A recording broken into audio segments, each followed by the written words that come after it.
Акырет деген эмне? Акырет өлгөндөр кайрадан тирелип, Махшар майданында топтолуусу менен башталган түбөлүк жашоо.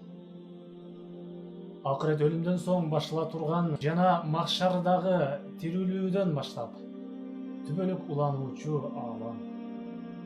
Акырет күнү кыямат менен башталгандыктан акыры кыямат, жакшылык жана жамандыктардын эсеби ошол жакта алына тургандыктан улуу сот, тараза жайы, убактылуу дүйнө жашоосунун карама каршысы болгондуктан о дүйнө, чын дүйнө, түбөлүк аалам, чексиз жашоо деген аттар да берилген.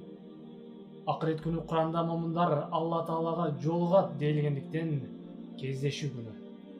Адамдар жана бардык макулуктар бир жерге топтолгондуктан жыйналыш күнү. Дүйнө жашоосунда Аллага ыйман келтирбей, анын буйрук жана тыюуларын кулак түрбөгөндөрдүн алданганы билингендиктен алдануу күнү.